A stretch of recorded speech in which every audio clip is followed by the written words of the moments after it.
सच्चिदानंद सद्गुरु साईनाथ महाराज की जय। ओम साई राम। मित्रों, आज का ब्लॉग आप सभी हमारे साईं परिवार के लिए विशेष लाभकारी और कल्याणकारी है, क्योंकि आज के ब्लॉग में हम अपने साईं परिवार के लिए बहुत ही विशेष उपाय लेकर के आए हैं, जो रक्षा बंधन का उपाय है। समस्त हमारी माताओं बहनों के लिए और समस्त बंधु बांधवों के लिए बहुत ही रामबाण उपाय है, जो रक्षा बंधन के दिन अगर इस उपाय को माताएं बहनें बंधु बांधव करते हैं तो उनके परिवार की रक्षा स्वयं भगवान करते हैं, ऐसी मान्यता है। और इस दिन रक्षाबंधन का जो दिन है, इसमें अब की बार 2022 में काफ़ी संशय बन गया है। पहले तो हम उस संशय को दूर करना चाहते हैं, फिर हम उपाय बताएंगे। तो देखिए, ये 2022 में जो रक्षाबंधन की तिथि आ रही है, इसमें 11 तारीख और 12 तारीख दोनों में पूर्णिमा तिथि पड़ रही है, क्योंकि रक्षाबंधन का पर्व हर साल श्रावण मास में पूर्णिमा तिथि को ही रक्षाबंधन का पर्व मनाया जाता है। अब यहाँ पर संशय की स्थिति क्यों बनी? क्योंकि 11 तारीख को पूर्णिमा तिथि तो पड़ रही है, लेकिन सुबह 10:37 से भद्रा की स्थिति बन जा रही है, और भद्रा काल में कोई भी शुभ कार्य नहीं किया जाता है। ऐसी मान्यता है कि अगर भद्रा की स्थिति बन रही है तो भद्रा के समय में कोई भी शुभ कार्य करने से उस कार्य का सफल परिणित नहीं होता है, उसमें सफलता नहीं मिलती है, और ऐसे कार्यों में विघ्न बाधाएं सदा सर्वदा बनी रहती हैं। तो यहाँ पर जो हमारे ज्योतिषविद के लोग हैं, जो पंचांग के जानने वाले हैं, वो ये बता रहे हैं कि 10:37 से और रात्र में 8:54 तक जो है ये भद्रा की स्थिति होगी। अब कुछ लोग कह रहे हैं कि चूंकि पूर्णिमा तिथि 11 को पड़ रही है तो 11 को बांध सकते हैं, भले भद्रा है, क्योंकि दोपहर में अभिजीत मुहूर्त और ऐसा ऐसा मुहूर्त वो बता रहे हैं। लेकिन मेरा मानना है कि अगर मन में किसी भी चीज़ के लिए आपके शक हो गया, विवेक हो गया, तो उस चीज़ को उस दिन नहीं करना चाहिए। जब हमारे यहाँ 12 तारीख में भी पूर्णिमा तिथि है, 7:06 तक, तो आप लोगों को क्या करना चाहिए? क्योंकि उदया तिथि 12 तारीख को भी पड़ रही है। अब यहाँ पर जो ज्योतिषविद हैं वो लोग बता रहे हैं कि जो चंद्र है वो गोचर कर रहा है, तो चंद्र क्या है, गोचर करने से क्या है कि उससे आपका पाताल लोक में जो है ऐसा होगा, जो है भद्रा की स्थिति। लेकिन मेरा मानना है कि कोई भी चीज़ अगर मन में शक आ गया है तो कोई भी गोचर करे चंद्र या कुछ भी, आपको जब अच्छी तिथि मिल रही है 12 तारीख को, तो 7 बजे अर्ली मॉर्निंग जो शुभ मुहूर्त है 7:06 12 तारीख को, उस दिन माताएं बहनें अपने भाइयों के कलाई पर राखियां बांध सकती हैं। और जो उपाय भी आज हम बताने वाले हैं, इसको आपको 12 तारीख को ही करें, क्योंकि उस दिन मन में कोई शक नहीं होगा, कोई शुभा नहीं होगी, और आप लोगों के लिए हर चीज़ अच्छी होगी। क्योंकि देखिए, कहा गया है कि विश्वासम फलति सर्वदा, विश्वास अगर अच्छा है तो हमेशा उसका फल अच्छा ही मिलता है। तो सबसे पहले तो जो बंधु बांधव या माताएं बहनें अगर 11 तारीख को राखी बांध भी दी हैं तो कोई दिक्कत नहीं है। जो आपने कर दिया तो कर दिया, कोई दिक्कत नहीं है। 12 तारीख को जो आज हम उपाय बताने जा रहे हैं, इसको आप 12 तारीख को करिए। और जो माताएं बहनें बंधु बांधव अगर आज 11 तारीख को रक्षाबंधन नहीं मनाया तो वो ना मनाएं, वो 12 तारीख को ही मनाएं। मेरा जो मानना है, ये व्यक्तिगत मैं ये बता रहा हूँ, क्योंकि जो मुझे समझ में आता है कि अगर आपके मन में किसी भी चीज़ में शक आ जाता है तो शक समझिए जहर के बराबर होता है। तो इसलिए 12 तारीख को आप सुबह 7:06 तक पे रक्षाबंधन का पर्व मनाएं, और कोशिश करें कि इस दिन तो पूरा दिन आप उदया तिथि होने के कारण पूरा दिन जो है आप इसको बांध सकते हैं रक्षा सूत्र। तो आइए सबसे पहले इस उपाय के बारे में जानें। आप सभी बंधु बांधव माताएं बहनों को क्या चाहिए कि जिनके घरों में बहुत भीषण बाधाएं आती हैं, कार्य में व्यवधान आते हैं, घर में धन लक्ष्मी की कमी आती है, उन सभी लोगों को करना क्या चाहिए? उन सभी बंधु बांधवों को चाहिए कि इस दिन रक्षा सूत्र जो कलावा आता है, जो आपने ये वाला देखा होगा, ये वाला रक्षा सूत्र भी ले सकते हैं, या जो हम स्क्रीन पर दिखा रहे हैं ये वाला, या रक्षा बंधन वाला जो माताएं बहनें बांधती हैं अपने भाइयों की कलाई पर, वो रक्षा सूत्र भी ले सकते हैं। अब इस दिन हम ये वाला जो रक्षा सूत्र आपको बता रहे हैं, ये इसलिए बता रहे हैं कि आपकी लंबाई के बराबर का भी रक्षा सूत्र मिल जाएगा।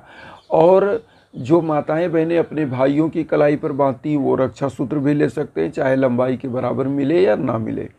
तो आपको करना क्या है, सबसे पहले आपको वो रक्षा सूत्र लेना है, एक घी का दीप लेना है, धूप बत्ती लेना है, थोड़ा सा मिठाई ले लीजिए जो भोग लगाने के लिए, अगर मिठाई नहीं है तो मिश्री किशमिश जो भी है यह ले लीजिए। और इस दिन ऐसी मान्यता है कि सबसे पहला जो कलाई पर राखी बांधनी चाहिए वह अपने गुरु के बांधनी चाहिए या भगवान के कलाई पे। तो करना क्या है, आप साईं बाबा की एक प्रतिमा, पोस्टर, फोटो जो हो उसको पीले आसन पर स्थापित करिए, रक्षा सूत्र आप ले लीजिए और साईं बाबा का 11 वचन पढ़िए। अब यहाँ पर उनको रक्षा सूत्र अर्पित करिए। उसके बाद ऐसी मान्यता है कि समस्त विघ्न बाधाओं को समाप्त करने वाले भगवान गणेश हैं, तो गणेश भगवान को क्या करिए, रक्षा सूत्र समर्पित करिए, भोग लगाइए और घी का दीप दिखा के आरती करिए। और उसके बाद आपको क्या करना है, इसमें जिन बंधु बांधवों के कार्य में विघ्न बाधाएं आ रही हैं, जिनका कार्य नहीं बन पा रहा है, उनको क्या चाहिए, अपनी लंबाई के बराबर रक्षा सूत्र ले लें और किसी पीपल के वृक्ष में उसको लपेट दें और यह बोल करके वहाँ आए, एक दीप घी का जलाएं, धूप बत्ती जलाएं, एक लोटा जल वहाँ अर्पित करें और जो रक्षा सूत्र उसमें लपेटें। ऐसी मान्यता है कि त्रिदेव, पीपल के वृक्ष में त्रिदेव निवास करते हैं, ब्रह्मा विष्णु महेश। और ब्रह्मा विष्णु महेश के साथ जो माताएं होती हैं जिसमें लक्ष्मी भी होती हैं, तो इस दिन लक्ष्मी जी की भी पूजा मान्यता है करनी चाहिए। यहाँ पर आप क्या करिए कि रक्षा सूत्र पीपल के वृक्ष में लपेटिए, 7 बार परिक्रमा करिए और ओम नमो भगवते वासुदेवाय नमः मंत्र का जाप करिए या ओम महालक्ष्मी नमः मंत्र का भी जाप वहाँ करिए। तो इस दिन माँ वैभव लक्ष्मी आपके भंडार को भर देती हैं।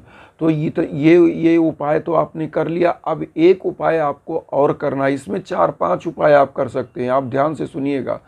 और अब आप क्या करेंगे कि घर में आइए, आप खीर बनवाइए, खीर का भोग लगवा दीजिए। खीर का भोग लगाने के बाद माँ वैभव लक्ष्मी, भगवान विष्णु को और साईं बाबा गणेश भगवान को भोग लगाइए और सभी परिवार में इसका वितरण कर दीजिए। और वितरण करने के बाद जो बचे वह कुछ बच्चों में भी आप जो है इसको वितरण कर दीजिए। तो इससे भी ऐसी मान्यता है कि धन लक्ष्मी की कृपा प्राप्त होती है, आपके घर से विघ्न बाधाएं समाप्त होती हैं। अब यहाँ पर एक उपाय और आप कर सकते हैं, आपके घर में चांदी का सिक्का हो वो ले सकते हैं, अगर नहीं है तो कोई बात नहीं, टेंशन लेने की ज़रूरत नहीं। आप एक सिक्का ले लीजिए या 11 रुपये ले लीजिए। 11 रुपये को एक लाल कपड़े में, उसमें थोड़ा सा जो चावल डलवा दीजिए, अक्षत हल्दी लगा के, और जो रक्षा सूत्र आपने लिया है इसको क्या करिए, इसी रक्षा सूत्र से उस 11 रुपये को बंधवा दीजिए अपनी बहनों से। बंधवाने के बाद जो तिजोरी है, जैसे आपका कोई बिजनेस का, जहाँ बिजनेस करते हैं दुकान है, या घर की तिजोरी में बहनों से यह 11 रुपये वहाँ पर रखवा दीजिए। ऐसी मान्यता है कि जब बहनें इस लाल कपड़े में 11 रुपये बांध कर रखती हैं तो माँ वैभव लक्ष्मी साक्षात ऐसे घर में हमेशा विराजमान करती हैं और ऐसे घर में दुख, दरिद्रता, निर्धनता कभी आती नहीं है और घर परिवार निरंतर वृद्धि विकास की तरफ बढ़ता है। तो यह उपाय भी कर सकते हैं। अब यहाँ पर एक उपाय हम और बताएंगे। आप क्या करिए, नारियल का गोला ले लीजिए, नारियल जिसमें पानी होना चाहिए, जटा वाला नारियल लीजिएगा जो मंदिर में चढ़ाया जाता है।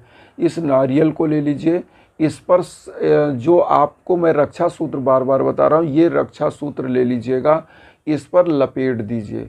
लपेटने के बाद इसको अपने प्रभु के श्री चरणों में चढ़ा दीजिए। जो भी आरती मंत्र आप जानते हो वो कर लें।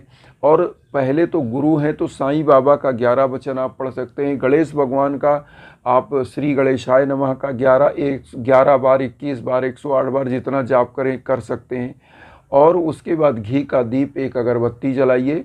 और उसके बाद इस नारियल को क्या करिए, अपने घर के समस्त कोनों में दीपक के साथ रख लीजिए, थाली में पूरे दीपक को दिखाइए, एक लोटा जल रखिए, छिड़क दीजिए और किसी बहते हुए जल में इस नारियल को तैरा दीजिए। 12 तारीख को यह करिएगा, क्योंकि 12 तारीख को कोई भद्रा नहीं है, कोई चीज़ उदया तिथि है। तो यह उपाय 12 अगस्त को आप करिए। और चूँकि कोशिश जो मैंने बताया 12 अगस्त को ही रक्षाबंधन मनाइए, तो इसको किसी बहते हुए जल में, नदी में, तालाब में आप तैरा दीजिए। ऐसी मान्यता है कि जैसे ही इस रक्षा सूत्र को बांधकर आप तैराएंगे, प्रभु आपकी रक्षा खुद करेंगे। आपके घर की दुख, दरिद्रता, निर्धनता इसी के साथ चली जाएगी और आपके घर की समस्त निगेटिव ऊर्जा दूर होगी। नकारात्मक शक्तियां जब दूर हो जाती हैं तो आपके घर में धन धान्य की वृद्धि होती है। बहुत ही इजी उपाय है, आप इसमें से कोई भी उपाय कर सकते हैं। 1 करिए, 2 करिए, सभी उपाय कर सकते हैं। आप 1 घंटे के अंदर सभी उपाय कर सकते हैं, बहुत ईजी है। साईं बाबा का 11 वचन पढ़िए, गणेश भगवान का मंत्र पढ़िए, माँ वैभव लक्ष्मी का मंत्र पढ़िए और भगवान विष्णु का जैसे मैंने बताया तो पीपल के वृक्ष में कर लीजिए। इसी प्रकार से उपाय करने के बाद आप इस चीज़ को करके घर में आइए और बस वही खीर का भोग लगा के बच्चों को, परिवार को, सबको बांट दीजिए। गरीबों को, दीन दुखियों को आज बांटिए, दक्षिणा दीजिए। और रक्षाबंधन का जो पर्व होता है ये रक्षा और सुरक्षा का पर्व होता है। तो इससे क्या होता है, प्रभु आपके ऊपर प्रसन्न होते हैं। जब आप गरीबों, दीन दुखियों को कुछ भोजन आदि कराते हैं, वस्त्र दान करते हैं, तो इससे ये मान्यता होती है कि साईं बाबा अति प्रसन्न होते हैं और जो ऐसा कार्य करता है उसकी रक्षा स्वयं साईं बाबा भगवान साक्षात करते हैं। तो इन्हीं भावनाओं के साथ वसुधैव कुटुंबकम की जो भावना लेकर हम चल रहे हैं उसमें आप सभी बंधु बांधव मेरे चैनल को सब्सक्राइब करके आशीर्वाद दीजिए और उन साईं भक्तों तक वीडियो को ज़रूर शेयर करिए जो किन्हीं कारणों से कष्ट में, दुख में हैं। और इसी के साथ आप सभी लोगों को रक्षा बंधन का जो यह पर्व है आपके जीवन में खुशियाँ लाएं और जिस प्रकार से यह पूर्णिमा आती है इसी प्रकार से आपके जीवन में उजाला और प्रसन्नता सदा बना रहे। इसी भावना के साथ ओम साई राम।